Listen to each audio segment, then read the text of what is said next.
The Finance Minister Ken Ofori-Atta says government is anticipating significant shortfalls in its revenue projections this year as a result of the impact of the COVID-19 pandemic.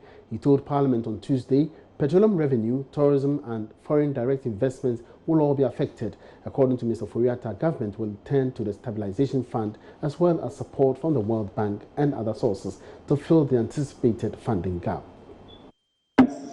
Of the coronavirus are still unfolding. Preliminary analysis undertaken by the ministry shows that the coronavirus will impact negatively on petroleum receipts due to the collapse of international crude oil prices, customs receipts, other receipts, expenditures, especially health-related, and financing conditions on the fiscal fronts.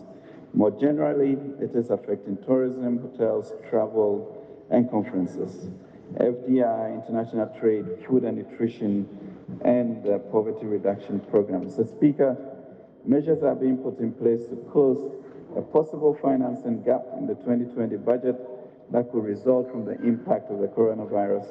These measures may include withdrawal from the Ghana Stabilization Fund occasioned by anticipated shortfalls in the ABFA. We'll come to this August House to seek for the necessary approvals when it's necessary in due course. We are currently in discussion with the World Bank to tap into a 12 billion World Bank Group fast-track COVID-19 facility to help close the financing gap. In addition, we are discussing with the IMF to access part of a 10 billion facility made available by the IMF to address coronavirus through the Rapid Credit Facility. We are also discussing with other multilateral and bilateral partners on potential assistance to close the financing gap. But Mr. Speaker, even in the difficult global circumstances, Ghana is blessed. Mr. Speaker, this Honorable House granted approval to raise $3 billion from the Eurobond market for 2020. The ministry worked tirelessly and successfully raised $3 billion at the best rates in our history. Mr. Speaker, the capital market has since collapsed, and we thank God for his guiding presence for the timely issuance of our Eurobond, which has provided the necessary buffers to support the economy in these grave times. Mr. Speaker, we continue to believe that our land will indeed be healed. We are confident that with our President's vision and leadership, as well as our discipline as a nation and God's guiding hands, He shall spare us and prosper us even in these trying times. Mr. Speaker, on the update on the financial sector cleanup, in December. Well, let's get some more on this from economist Courage Marty, who joins us via phone. Courage, welcome to the market, please. Having me, man. Hello, Courage. Hi, can you hear me? Yes, I can hear you now. Now, do you think we sure. have the fiscal space to absorb the shocks from the coronavirus outbreak?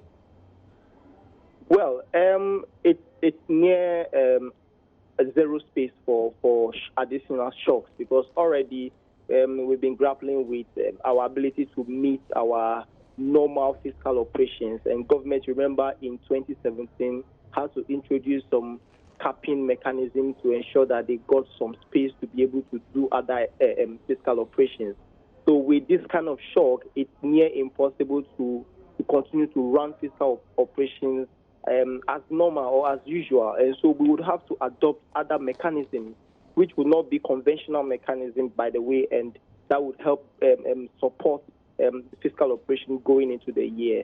I think there are measures that have been provided in law and as well as external support. We know the Ghana Stabilization Fund, which was established under the Petroleum Revenue Management Law. We know that this helps the country manage unexpected shocks when they come up at times like this. I think it was deployed in 2016 when oil price collapsed to the 40s. Now we are seeing oil prices in the 20s, and so I believe it is time to also tap the Stabilization Fund. How much do we have in that fund versus how much of a shortfall we expect in revenue?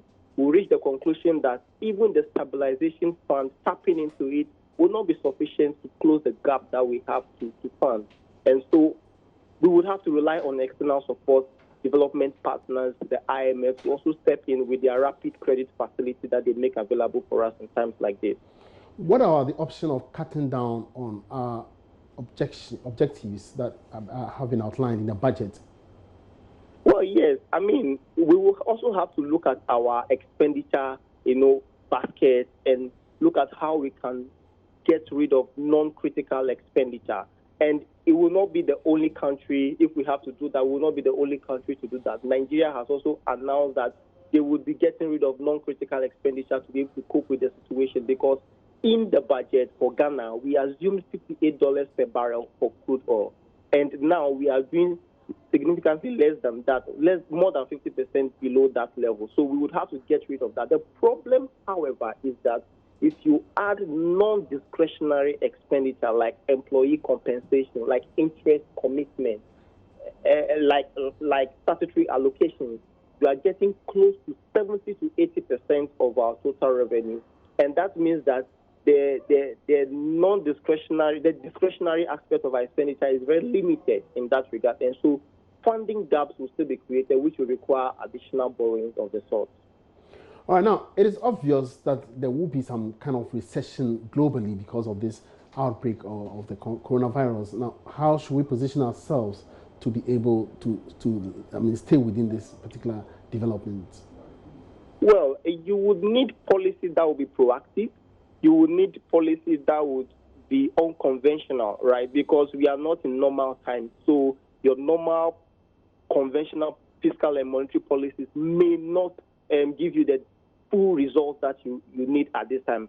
And normally when you look at the whole economy and you dissect it into 4 quadrants or sectors, you notice that we have the fiscal sector to deal with, we have the monetary sector to deal with, we have the real sector to deal with, and we have the external sector to deal with. In the real sector, we are likely to suffer shocks from, say, trade, we suffer shocks from tourism, we suffer shocks from transport.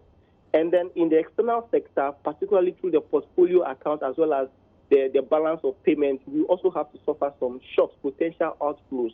Now, when you go, of course, we've discussed the fiscal sector, then you will now need monetary policy to stimulate economic activity. But in doing that, you risk foreign portfolio disturbance or shocks. How then do you deal with that? Would you have to now inject more currency? Would you have to apply some capital flow restrictions in the interim to be able to ensure that the shocks are minimized? You will need unconventional policies. And so I think that the task now is to look at unconventional policies to tackle the issues. And lastly, before you go, what are the call for a stimulus package for businesses, especially small-scale businesses? Of course, it is a call in the right direction, right? Because, again, those days of sweeping or wholesale implementation of policies would no longer work now. You need to target particular industries that are most vulnerable in times like this. And so you need to ensure that your policies are even more targeting now. And so you need deeper and more critical analysis. Is it the health sector that you need to target? Is it the trade? Is it manufacturing? I think this is a time where we need manufacturing, we need agro and the value chain along the agro business line, so that we can be able to produce enough for self-sufficiency in order to ensure that the external constraints do not limit domestic economic activity and consumption. So we need to target agri and the value chain. We need to target other manufacturing. We need to target health sector as well. Thank you very much for your thoughts. Courage Mate is an economist with Data Bank.